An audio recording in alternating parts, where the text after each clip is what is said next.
તો હેલો દોસ્તો, આજે આપણે આવી ગયા છે માખણિયા પર્વતની ઉપર 7 કુંડ જોવા માટે। આ પથ્થર તમને દેખાતો હશે પાછળ, એ પથ્થરની ઉપર 7 કુંડ આવેલા છે અને ઉપર કુંડની ઉપર પાણી પણ છે કુંડમાં, અને તેમાં માછલી પણ છે એવું કહે છે। તો આપણે ઉપર જોવા જઈશું, પાણી છે, માછલી જોવા મળે છે કે નથી। તો ચેનલમાં નવા હોય તો સબસ્ક્રાઇબ કરવાનું ના ભૂલતા અને વિડીયો એન્ડ સુધી જોજો। અને હું તમને અહીંયાનું લોકેશન આપી દઉં। છોટાઉદેપુર જિલ્લાના પાવીજેતપુર તાલુકાના રાયપુર ગામની અંદર આ માખણિયો પર્વત આવેલો છે। માખણિયા પર્વતની ઉપર આ એક પથ્થર છે, આ પથ્થરની ઉપર 7 કુંડ છે। તમારે જોવા આવવું હોય તો તમે અહીંયા આવી શકો અને આપણે ઉપર જઈ અને હું તમને બતાવીશ। અને આ સીડી મૂકેલી છે, પહેલા લાકડાની હતી, હમણાં લોખંડની બનાવેલી છે અને મૂકેલી છે સીડી। તો આ સીડીથી આપણે ઉપર ચડી અને જોશું ઉપર શું છે અને ફરતે હું તમને બતાવીશ કેવો નજારો છે, કેવું વ્યૂ છે। તો ચેનલમાં સબસ્ક્રાઇબ કરી નાખજો અને વિડીયો છેલ્લે સુધી જોજો। તો ચલો આપણે ઉપર જઈએ અને હું તમને બતાવીશ। દોસ્તો આ છે સીડી અને આપણે ચડીએ ઉપર અને હું તમને બતાવું। પહેલા સબસ્ક્રાઇબ કરો, એક સબસ્ક્રાઇબ કરી નાખો, કોઈ પૈસા નથી લાગતા તમારે સબસ્ક્રાઇબ કરવાના। બસ તમારા માટે આ બધું અમે ફરીએ છીએ અને આવી રિક્સ લઈએ છીએ, તો તમારે એક સબસ્ક્રાઇબ તો બને તમારા માટે।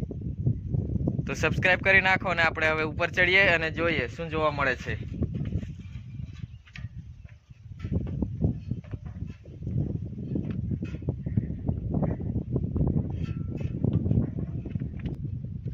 આ સીડી મૂકેલી છે અને તમે ચડો તો બહુ ધ્યાન રાખી આવજો, કારણ કે અહીંયાથી પડ્યા તો ઘરે પણ પહોંચાશે નહીં।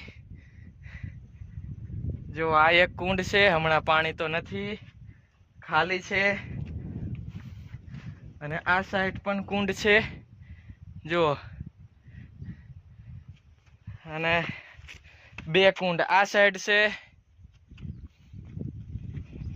1 કુંડ આ સાઈડ છે, પણ હમણાં ખાલી છે।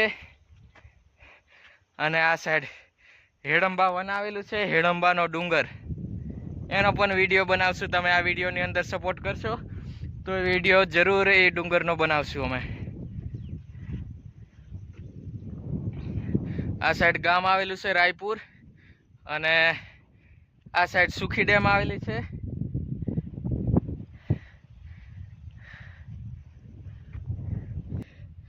જો આ સાઈડ મોટા મોટા પથ્થર પણ આવેલા છે। આ બહુ ડેન્જર જગ્યા છે, તમે એકલા ના આવતા, એક ગ્રુપ બનાવીને આવજો।